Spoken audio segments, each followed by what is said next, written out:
देखते हैं। बच्चों, मरुस्थल जिसे हम रेगिस्तान भी कहते हैं, यह ऐसा क्षेत्र होता है जहाँ वर्षा की मात्रा बहुत कम होती है, अर्थात यहाँ वर्षा बहुत कम होती है और इस क्षेत्र में रेत की अधिकता भी अधिक होती है।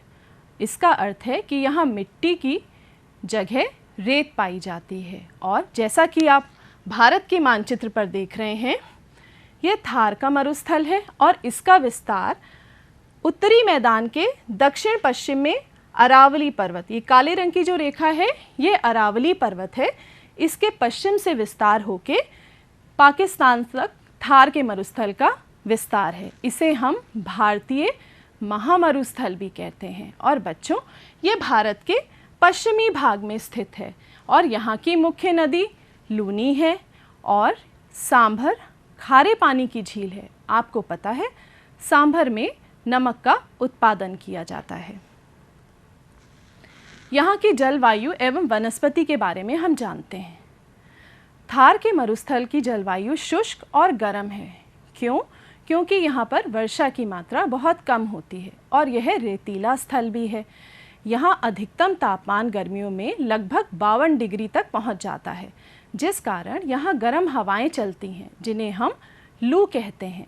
आपको पता होगा बच्चों, उत्तर भारत में भी गर्म हवाएं चलती हैं ग्रीष्म ऋतु में, जिन्हें हम लू कहते हैं। और सर्दियों में यहाँ न्यूनतम तापमान 0 डिग्री से भी कम पहुँच जाता है। आपको पता है बच्चों, वर्षा यहाँ 150 मिलीमीटर से भी कम होती है और वर्षा कम होने के कारण यहाँ वनस्पति की मात्रा बहुत कम पाई जाती है। जैसा कि हमने पिछले भाग में जाना था कि वनस्पति के लिए हमें उपजाऊ मिट्टी की ज़रूरत होती है, साथ ही साथ अनुकूल जलवायु और जल की उपलब्धता भी होनी चाहिए, जो कि इस क्षेत्र में नहीं है, जिस कारण यहाँ वनस्पति की मात्रा बहुत कम पाई जाती है। जैसा कि आप चित्र में देख रहे हैं, यहाँ कटीली झाड़ियाँ और घास पाए जाते हैं। चित्र में आप देख रहे हैं बच्चों, ये जो पत्तियाँ हैं ये गूदेदार पत्तियाँ हैं, ये अपने अंदर पानी को संग्रह करके रखती हैं।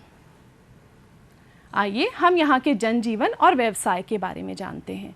मरुस्थल में मीलों दूर दूर गांव बसे होते हैं, क्योंकि गांव वहाँ बसते हैं जहाँ पर जल की उपलब्धता होती है, अर्थात या तो नदी होती है या फिर झील होती है।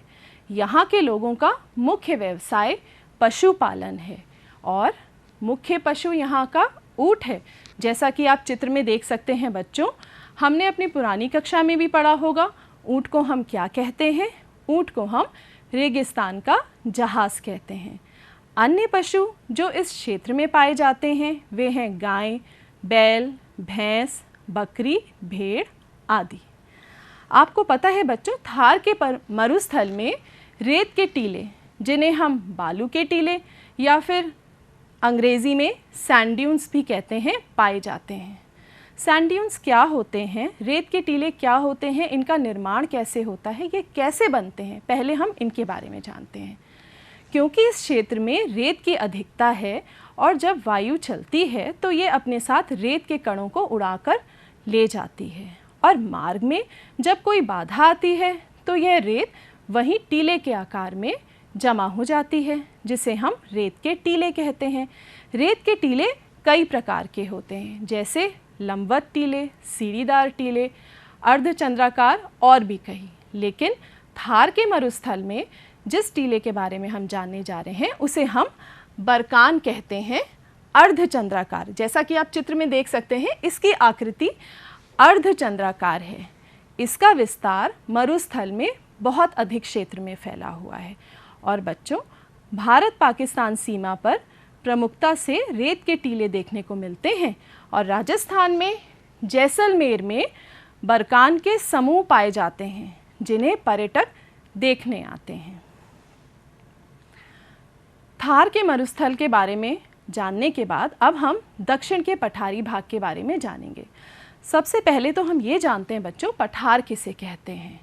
धरातल का वह भाग जो समतल भूमि से ऊंचा होता है और पर्वत से नीचा होता है, जिसकी सतह सपाट होती है और यह मेज़ की आकृति का होता है। इसकी ढाल सामान्य होती है और किनारों पर इसकी ढाल तीव्र हो जाती है, इसे हम पठार कहते हैं।